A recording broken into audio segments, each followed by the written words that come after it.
So before things got weird at the end of the Golden State game, Steph Curry was awesome last night. Goes around the screen, catches, fires, plus the foul. He says, count it. He would convert the free throw, make the 4-point play here, and then Steph Curry takes a handoff in the corner, drills another three, is fouled again. That's not professional tanking at that point. That's just what it is when you're playing Steph Curry. Bad basketball. But some of this was Steph Curry takes the ball up, and then take a look at Doug McDermott, right? He intentionally fouls Steph Curry while the Warriors are in the bonus. Just one more look at this, Tim. One more look from this angle. Is it a hug? Just a little love tap. Draymond Green is not happy about that. More on that in just a little bit. But Steph Curry at the line goes 1 for 2. So the game now, Kings, it's tied at 101. So under 3 minutes left. The Warriors down 3.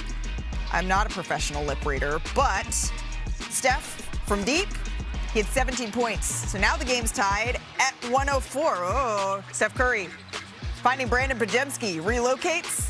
Hits the three. Steph loves it. The Warriors go on to win, but Draymond Green had some pointed comments about tanking. I think the play-in was made for teams to not tank. I think that's the part that everyone forgets. The play-in came about to make teams maybe through 12 or 13 keep going.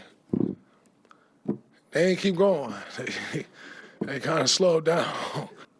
I get fined when I do wrong. Just fine the hell out of people. We love taking money from players. Keep fining the teams. I've seen 2 fines. And we all know everybody tanking. But you've seen 2 fines.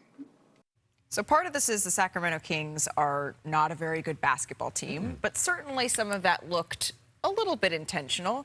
Shams Charania, in his tan suit, is joining us now. Shams, what is the league doing to investigate this? Does Draymond Green comments, players talking about this, escalate things at all? I'm told the NBA is investigating this situation, this foul that took place with over 3 minutes left in the game to Seth Curry.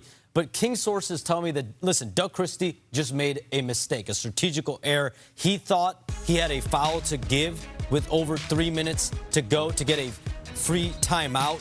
That's the rule. If you have over 30 minutes left, he felt like he had a foul to give. He did not have a foul to give. So the Kings side is saying that this was a mistake. And this is the argument that's going on across the league right now. Tanking versus rebuilding.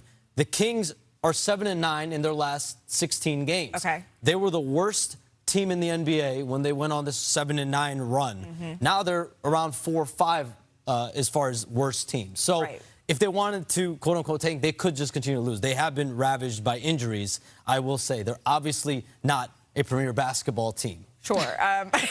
Yes, there is that.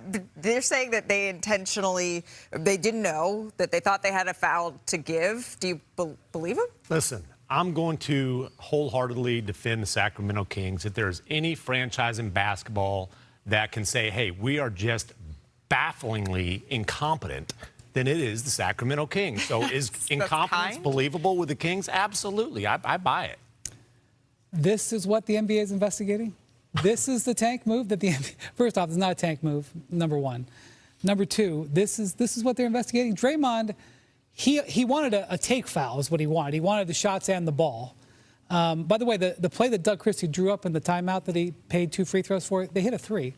So they're actually kind of ahead. And frankly, if you've watched the Kings for the last few weeks, they've done a terrible job tanking. Terrible job. They've been winning way too many They've been games. incompetent tankers. I will say this. When Adam Silver fined the Jazz and the Pacers, he put out a statement, which he said, we will respond accordingly to any further actions that compromises the integrity of our games. I mean, have we seen any? And that's the thing. In fairness to Draymond, he is correct that the NBA has not followed up with this, at least to this point. Somebody may pay for that. Ooh. But, Draymond does have a point on this. I don't think this particular play was that big of a deal. And listen, Adam Silver wanted to make a big statement. He had the All-Star Weekend press conference coming a few days later. He will, I'm going to rule with an iron fist. But Draymond's absolutely right. You say you're going to do one thing, and then there's no follow-up. And as a guy who's been fined a lot of money, I see Draymond's point. Oh, I thought you've been fined a lot of money. I was like, where did those fines come now from? Everyone's trying to figure out what the solutions to this is. And yesterday there was a GM call on Tuesday night where they're all continuing the conversation on this. And Sources tell me there's a Board of Governors vote on May 28th. All right. For new anti-tanking draft lottery reform. And the proposed concept with the most momentum right now, we reported on the 3 different proposals. Right. The one with the most momentum is option 1. That's the one with the flattened odds. 18 teams. The bottom 10 teams would then have the same percent chance for the top pick. Modifications, though, are expected to this concept. Is there a way to tier these teams, like top 8, then 9 and 10 separately, then 11 to 18? They're going to continue to discuss ideas and figure out some kind of a holistic approach. There's going to be unintended consequences to all of this. There's not a perfect solution.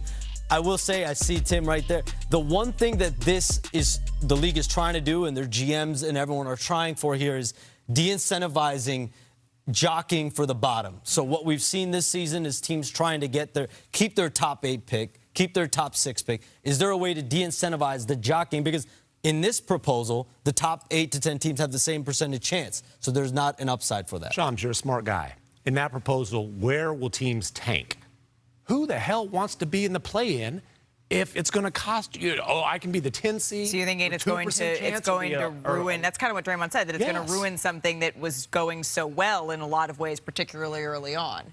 And listen, to Draymond's point, the biggest weapon Adam Silver has, fine teams. He's not using the weapons at his disposal now. So you're giving this a double thumbs down, not in the Project Hail Mary amaze version, but in the fact that you are not a fan of this. All right, well, that vote you said on the 28th or the 18th, so it'll be coming up here in short order, May 28th. You hear that? Oh, they're swarming. The Buzz City Killers, they were back in Boston, and last time they were there, they rolled the Celtics by 29 points here. So we all expected a good one, and especially early on, we were not disappointed. And as much as we talk here about what the rookie is able to do, LaMelo Ball, he's found something, Brian.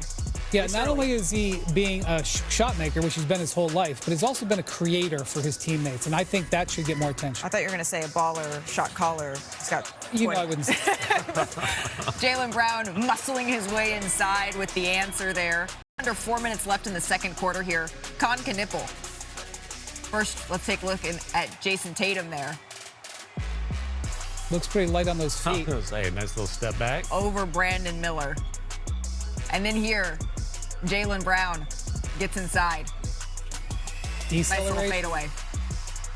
So next up for Boston, Madison Square Garden. Here's Jason Tatum. Yeah, I thought about it. You know, I'm not like thrilled to go back and play there.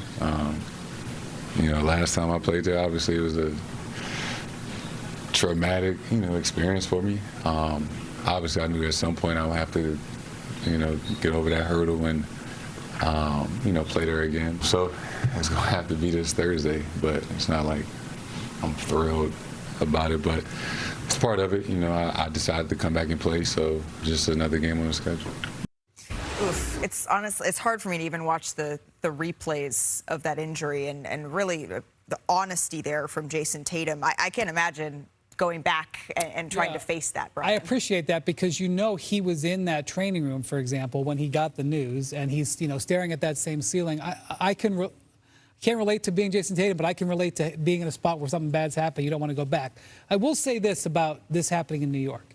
While this was a terrible thing that happened, and it was an event that significantly altered his life, the fact that it happened in New York actually has an incredible finish. And so you want to say, when did he start recovering? He started recovering within 12 hours of having the injury. Because he was already in New York, he was able to literally go down the street to the hospital for special surgery and get the surgeon, Martin O'Malley, who would be the choice surgeon to get this done. He was able to have this surgery within a day, within hours. And when you're having an Achilles repair, I am not an orthopedic surgeon, but I read and I'm told that it makes a difference with the speed. And the fact that this happened in New York was actually part of the reason why he was able to recover so well. So I don't know. There's maybe, as you said, a silver lining. One thing is that his doctor being down the street helped this situation. There have been 11 months of Jason Tatum jumping hurdles here, right? Starting the second that it happened, there have been physical hurdles, there have been emotional hurdles, there have been psychological hurdles. This is another significant psychological hurdle. The way that he has attacked the 11 months, the way that he has come back. And, this is a guy who, he looks like an all-star already. I have no doubt that he'll leap over this hurdle. I hope this is cathartic for him, and I imagine also getting this out of the way, a return in the regular season as you're preparing for the playoffs, both mentally and physically, knowing that this is a matchup that you could see against New York and the memories that carries. Getting this out of the way now, I hope that that serves as something that is freeing for Jason Tatum, because we're talking about less than a year he is back and playing at this level for a team that in all likelihood is going to be the number 2 seed in the Eastern Conference. Let's get back to the West, though, as we continue on in our show. Thank you so much for spending some